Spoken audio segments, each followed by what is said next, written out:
Hello students, हमारा topic चल रहा था श्रमिक विधियों के अंतर्गत औद्योगिक विवाद अधिनियम 1947 की धारा 2 टे के अंतर्गत जबरी छुट्टी के बारे में है। Lay off. तो इस ले ऑफ का मतलब क्या है, इसकी परिभाषा क्या है, इसके आवश्यक तत्व क्या है।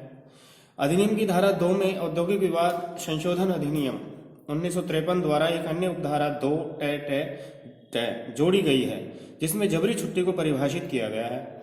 जबरी छुट्टी से तात्पर्य किसी श्रमिक को अस्थायी रूप से काम से अलग रखने अथवा उससे काम ले लेने से है। इस दौरान नियोजक व श्रमिक के संबंध समाप्त नहीं होते वरन निलंबित हो जाते हैं और उस सामान्य कारण की समाप्ति पर श्रमिक को वापस काम पर ले लिया जाता है। नियोजक ऐसे सेवारत श्रमिक को, जो कि बदले श्रमिक नहीं है तथा जिनका नाम उपस्थिति पंजिका में दर्ज है और जिनकी छटनी नहीं की गई है, उनकी जबरी छुट्टी कर सकते हैं। जबरी छुट्टी उन आधारों पर की जा सकती है जो इस उपधारा में वर्णित है तथा उन आधारों पर भी जबरी छुट्टी की जा सकती है जैसे समान प्रकृति के अन्य आधार। इसके अनुसार नियोजक किसी को भी श्रमिक को कोयले की कमी, विद्युत शक्ति की कमी, कच्चे माल की कमी, तैयार माल का स्टॉक अधिक हो जाने के कारण, यंत्र या मशीनरी में खराबी के कारण, प्राकृतिक प्रकोप अथवा अन्य किसी संबंधित कारणवश नियोजन देने में असफल रहता है, इनकार करता है या असमर्थ है, तो इन्हें जबरी छुट्टी की परिभाषा में सम्मिलित किया जा सकेगा। यानी कुछ विशेष कारण हैं जिनके आधार पर उसको काम देने से मना किया जा सकता है, उसकी जबरी छुट्टी की जा सकती है। उपर्युक्त कारण ऐसे हैं जिन पर नियोजक का स्वयं का नियंत्रण नहीं है और ना ही नियोजक की कोई बदनीयती है, बल्कि वह जबरी छुट्टी करने के लिए विवश है। यदि नियोजक आर्थिक संकट के कारण श्रमिकों की जबरी छुट्टी करता है तो यह उन जैसा कारण नहीं है जो धारा 2 टे में वर्णित है और इसलिए जबरी छुट्टी नहीं मानी जाएगी। उद्योग की एक इकाई में श्रमिकों द्वारा हड़ताल के फलस्वरूप यदि नियोजक उसी उद्योग की दूसरी इकाई के श्रमिकों को काम देने में असमर्थ रहता है तो ये आधार जबरी छुट्टी की प्रकृति जैसा है ही माना जाएगा, जो धारा 2 टे में उल्लेखित है। जबरी छुट्टी तालाबंदी नहीं है, क्योंकि तालाबंदी में नियोजक अपने अधिकार का प्रयोग करते हुए अपनी बात को मनवाने के उद्देश्य से तालाबंदी करता है और इसमें यदि तालाबंदी वैध है तो श्रमिक उस समय का वेतन पाने का हकदार नहीं है, जबकि अवैध तालाबंदी में उन्हें पूरी मजदूरी देनी होती है। दूसरी ओर जबरी छुट्टी नियोजक उन्हीं आधारों पर कर सकता है जो इस उपधारा में उल्लेखित है या उन आधारों जैसी प्रकृति के हैं।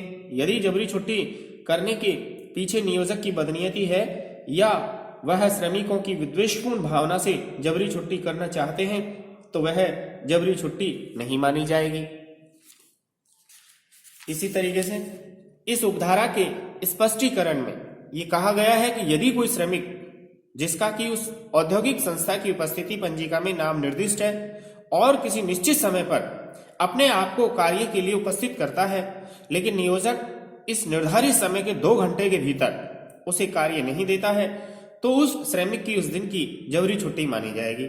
लेकिन नियोजक ने यदि उस श्रमिक को दूसरी पारी में आने के लिए कहा है, वह श्रमिक दूसरी पारी में उपस्थित होता है, तो चाहे उसे दूसरी पारी में कार्य दिया जाता है अथवा नहीं, उसे दूसरी पारी में उपस्थित माना जाकर पूरी मजदूरी दी जाएगी। ऐसी स्थिति में केवल आधे दिन के लिए ही जबरी छुट्टी मानी जाएगी।